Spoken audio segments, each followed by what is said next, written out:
Yeah, I want to get right to that breaking news in South Florida now. Apparently, in Central Florida, I take that back. You got two things going on. Phil Keating standing by in the bottom box there. CSI has just arrived at the home of Kaylee Anthony's grandparents.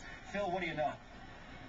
About 4.5 minutes ago, two plainclothes detectives with the Orange County Sheriff's Department unexpectedly arrived here at the Anthony home. This is the home of the grandparents of Kaylee, who has been missing for nearly 2 months now. And this would be the third visit by crime scene investigators, who then showed up in these two minivans roughly 2 minutes after the two plainclothes detectives got here. 3 people got out of the CSI vans. The brother of Casey, who remains locked up on a $500,000 bond, charged with child neglect and giving false statements to police. He entered the door. He was all smiles with all of the deputies and detectives, let them all in. Then he just left himself. Lee Anthony did. He actually has a scheduled visit with his sister tomorrow morning via the visitation video conference center. His mom had one of those visits scheduled yesterday, but at 1 o'clock she decided not to do it because she thought that would impede the investigation, the hunt for Kaylee, whom the family still adamantly believes is, number one, alive, and number two, the victim of a kidnapping. I talked to the mom today about that kidnapping. What is this motive of this alleged kidnapping? The mother of Casey, the grandmother, Cindy, she said, you know, I can't really divulge those details because that could put all of our cards out there, and we don't want the little child to be harmed. A few hours ago, in fact, we personally just returned from the Sawgrass Apartments, but a couple of hours ago, deputies were there as well, checking their timeline here, because that has become of great interest now, because the Sawgrass Apartments is exactly where the alleged nanny, Zenaida Fernandez Gonzalez, supposedly lived, apartment 210. And that is where Casey initially took detectives the day after it was finally revealed that Kaylee had been missing for 4 weeks and she hadn't told anybody. And then the detectives get to the apartment complex the next day, and the apartment complex says nobody named Zenaida Gonzalez lives there. In fact, that apartment has been vacant for 142 days, 5 full months. So that is where the detectives went back today, because the only record they had of Zenaida Gonzalez was actually somebody going there under that name on April 17th, filling out a piece of paper, inquiring about an apartment, but never actually moving in. Well, today, the apartment complex says April 17th is the wrong date.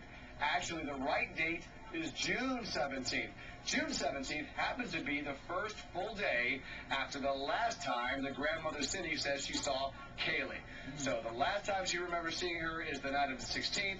The very next day, the beginning of 4 weeks of Casey and Kaylee disappearing, that is when this person named Zenaida Gonzalez fills out this application, makes the stop at the apartment complex. So now detectives are also investigating the possibility that maybe this is actually a paper trail that was being established by Casey. However, that's just a possibility they're exploring at this point. They're just trying to get a full timeline. And Trace, as you know, getting an accurate timeline on this case has been quite the challenge from the beginning, simply because everyone's memory is having to be accounted for, and Casey's stories, which investigators say never fully add up. Okay, but Phil, here's what I'm interested in this afternoon, because when the CSI trucks pull up, it seems to be a different kind of a story now. There seems to be a turn in the sense that when you see CSI, you think homicide.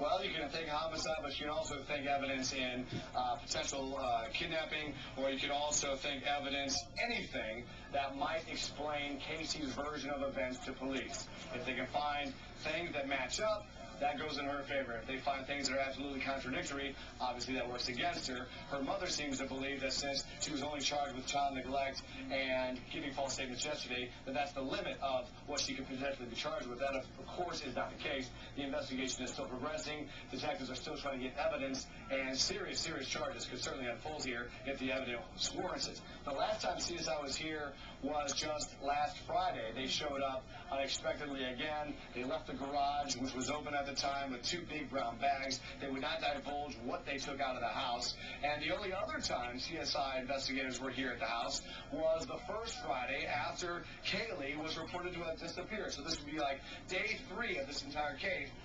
That is when we had aerial shots via helicopter overhead of the backyard, because for several hours, detectives, CSI investigators, as well as cadaver dogs were all in the backyard digging up dirt.